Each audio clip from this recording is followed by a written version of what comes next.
മഹാരാഷ്ട്രയിലെ സീറ്റ് വിഭജനത്തിന് പിന്നാലെ മഹാവികാസ് അഘാഡിയിലുണ്ടായ തർക്കത്തിൽ പരിഹാസവുമായി ഉപമുഖ്യമന്ത്രി ദേവേന്ദ്ര ഫട്നാവിസ്. മുൻപ് ശിവസേനയെ കൊണ്ട് BJP അനുഭവിച്ചതാണ് ഇന്ന് കോൺഗ്രസ് അനുഭവിക്കുന്നത് എന്ന് ഫട്നാവിസ്. സീറ്റ് വിഭജനം പൂർത്തിയാകും മുൻപ് സ്ഥാനാർത്ഥികളെ പ്രഖ്യാപിച്ച ഉദ്ധവ് താക്കറെയുടെ നിലപാടിനെതിരെ പ്രതിഷേധം കടുപ്പിക്കുകയാണ് കോൺഗ്രസ്. ശ്രീനാഥ് ചന്ദ്രൻ മുംബൈയിൽ നിന്ന് കൂടുതൽ വിവരങ്ങളുമായി ചേരുന്നു. ശ്രീനാഥ്, ഇപ്പോൾ എതിർകക്ഷികൾക്കൊരായുധമാകുന്ന തരത്തിലേക്ക് ഈ മഹാവികാസ് അഘാഡിയിലെ തർക്കം മാറുകയാണ്. എങ്ങനെയാണ് ഈ ഫട്നാവിസിന്റെ പ്രതികരണത്തെ കോൺഗ്രസും അതുപോലെ തന്നെ ശിവസേന നേതൃത്വവും എല്ലാം കാണുന്നത്?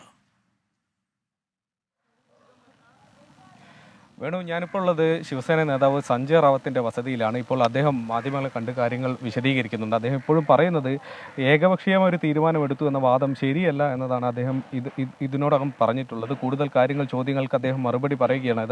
ഏതായാലും നമ്മളും അദ്ദേഹത്തോട് ചോദ്യങ്ങൾ ചോദിക്കുന്നുണ്ട്. ഏതായാലും ഈ വിഷയവുമായി ബന്ധപ്പെട്ട്, ഈ തർക്കവുമായി ബന്ധപ്പെട്ട് എരുതിയിൽ എണ്ണയൊഴിക്കുക എന്നുള്ള ഒരു നിലപാടാണ് ഇപ്പോൾ BJPയുടെ ഭാഗത്ത് നിന്ന് കാണുന്നത്. ഇപ്പോൾ ദേവേന്ദ്ര ഫട്നാവിസിൻ്റെ പ്രതികരണമായപ്പോഴും ശിവസേന ഞങ്ങളോടൊപ്പം ഉണ്ടായിരുന്ന സമയത്തൊക്കെ തന്നെ അത് വലിയ ബുദ്ധിമുട്ടുകൾ ഞങ്ങൾക്ക് ഉണ്ടാക്കി എന്നതാണ് അദ്ദേഹം പറയുന്നത്.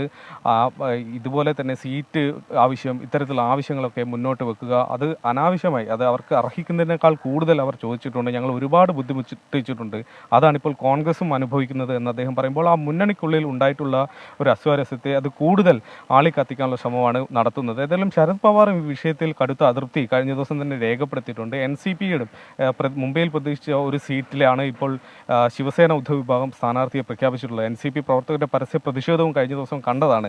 ബാലാസാഹിബ് തോറാട്ട് അടക്കം ഈ ചർച്ചകളിൽ ഉണ്ടായിരുന്ന കോൺഗ്രസ് നേതാക്കളും പരസ്യമായി രംഗത്ത് വന്നതോടെ ഈ ഒറ്റപ്പെട്ട ഒരു പ്രതിഷേധമല്ല കോൺഗ്രസ് ക്യാമ്പിൽ നിന്ന് ഉയർന്നത് എന്ന് വ്യക്തമായിട്ടുണ്ട്. ശിവസേന ഒരുപക്ഷെ ഈ പട്ടിക പുനഃപരിശോധിക്കുമെന്നതാണ് പൃഥ്വിരാജ് ചവാൻ അടക്കമുള്ള ആളുകൾ പ്രതീക്ഷിക്കുന്നത്. അത്തരത്തിലുള്ള നീക്കങ്ങളാവും, സമ്മർദ്ദമാവും ഉദ്ധവിന് മേൽ ഇനി ഉണ്ടാവാൻ വേണ്ടി പോകുന്നതും. വേണു, ശരി. ശ്രീനാഥ് ചന്ദ്രനാണ് മുംബൈയിൽ നിന്ന് വിവരങ്ങൾ നൽകിയത്.